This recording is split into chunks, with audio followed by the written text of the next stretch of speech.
Myself, Raguraj Pariyar, Department of Chemistry from Government College Kota. Today, I know about you or I teach the BSc part first Organic Chemistry means second paper. जैसा कि आपको पता था कि पिछले video में मैंने आपको मुक्त मूलक स्पीशीज़ के बारे में बताया। मुक्त मूलक स्पीशीज़ क्या है, उसको प्रभावित करने वाले कारक क्या है, उसमें कौन से संकरण पाया जाता है, तो ये सारी जानकारी क्वेश्चन में डायग्राम के द्वारा मैंने अच्छी तरह से एक्सप्लेन किया। और मुक्त मूलक जो है वह समांश विखंडन के दौरान किस तरह से वो बनती है। यहाँ पर एक और स्पीशीज़ हमारे सामने है, तो इससे पहले हम विषमांश विखंडन, हेट्रोलाइटिक फिशन या हेट्रोलाइसिस या अनसिमेट्रिक बॉन्ड क्लीवेज के बारे में जानकारी चाहेंगे। इसको असममित विखंडन भी कहते हैं। तो सबसे पहले इसकी परिभाषा आपको मैं बताता हूँ। सहसंयोजक बंध का विखंडन इस प्रकार से हो कि साझे के इलेक्ट्रॉन, शेयरिंग इलेक्ट्रॉन, साझे के इलेक्ट्रॉन युग्म बंधित परमाणु में से किसी एक परमाणु के पास आ जाए तो उसे विषमांश विखंडन कहते हैं। अतः एक परमाणु पर धन आवेश तथा दूसरे पर ऋण आवेश उत्पन्न हो जाता है। इसको मैं इस अभिक्रिया के द्वारा यूँ समझाना चाहूँगा कि एक स्पीशीज जिसकी विद्युत ऋणता अधिक है, वह दोनों साझे के इलेक्ट्रॉन को अपनी तरफ खींच लेगी और उस पर ऋण आवेश उत्पन्न हो जाएगा।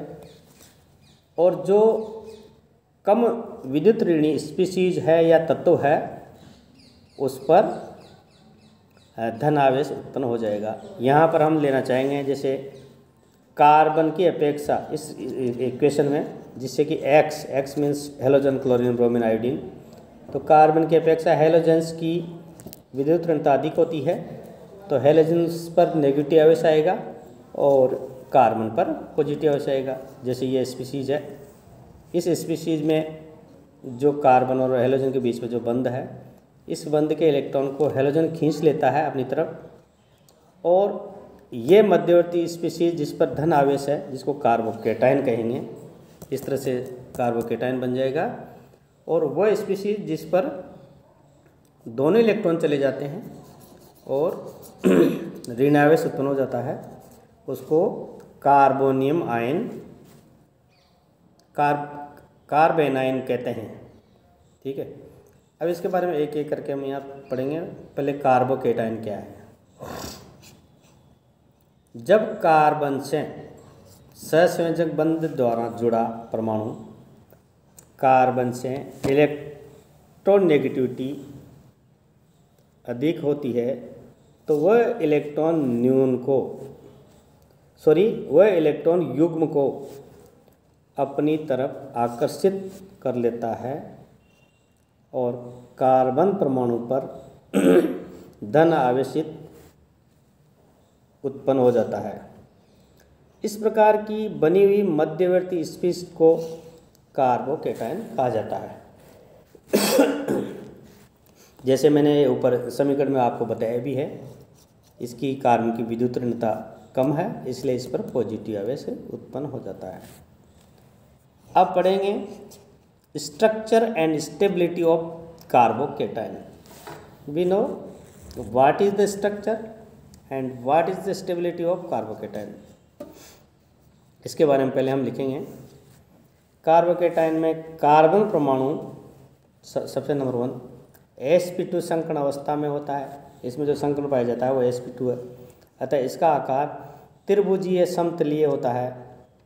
अतः इसका आकार ट्राइगोनल प्लेनर ट्राइएंगुलर होता है, जिसमें तीनों sp2 कक्षों के मध्य 120 का कोण होता है, एक 120 का डिग्री का कोण होता है और एक रिक्त p कक्षक रहता है। ये भी इलेक्ट्रॉन न्यून स्पीशीज होती है। थर्ड, वे प्रभाव जो कार्बोकेटायन के कार्बन की इलेक्ट्रॉन को कम करते हैं वे इनके स्थायित्व को बढ़ाएंगे। ये इम्पोर्टेंट चीज़ है। वे सभी प्रभाव जो कार्बोकेटायन के कार्बन की और इलेक्ट्रॉन को कम कर देते हैं, इस कारण इनके स्थायित्व को बढ़ा देते हैं। और स्थायित्व का क्रम भी निम्न प्रकार से होगा, जैसे टर्शरी, फिर इसके बाद सेकेंडरी, फिर इसके बाद प्राइमरी, इसके बाद मेथिलियम कार्बोनियम आयन। यह इनका क्रम होगा। इसी तरह से इनके जो कार्बोकेटायन के जो स्टेबिलिटी होती है, उस स्टेबिलिटी को भी पिछले मुक्त मूलक कार्बोकेटायन के स्थायित्व को दो कारक प्रभावित करते हैं, वो भी इम्पोर्टेंट है। पहला कारक है प्रेरण प्रभाव, इंडक्टिव इफेक्ट। दूसरा कारण है अनुनाद या अति संयुग्मन। यहाँ पर हम पहले प्रेरण प्रभाव के बारे में जानकारी हासिल करेंगे कि प्रेरण प्रभाव क्या है। किसी भी स्पीशीज पर प्लस आई प्रभाव के बढ़ने पर कार्बोकेटायन का स्थायित्व बढ़ जाता है। कार्बोकेटायन का स्टेबिलिटी बढ़ जाती है। जैसे मैंने यहाँ एक क्रम दे रखा है, stability order of the carbocation.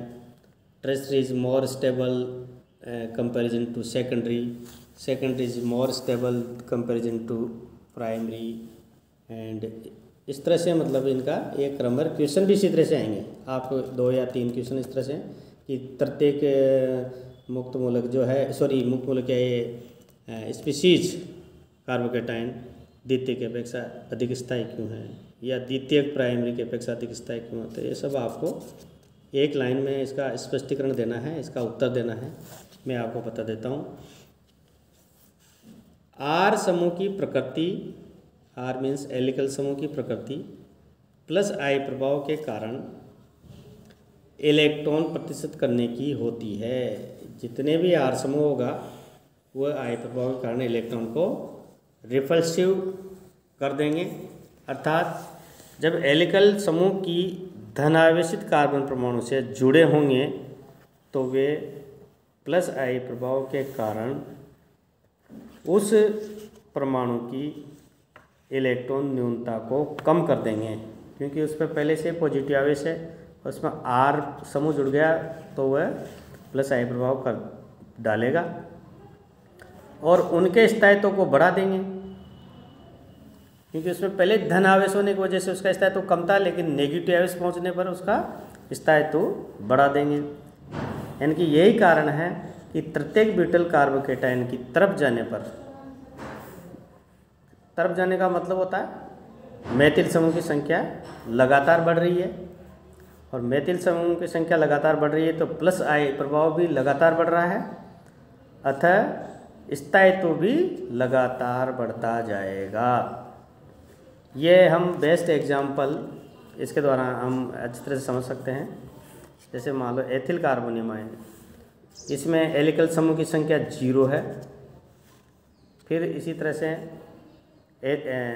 ये मेथिल कार्बोनियम आयन था जिसमें कि एलिकल समूह की संख्या 0 है।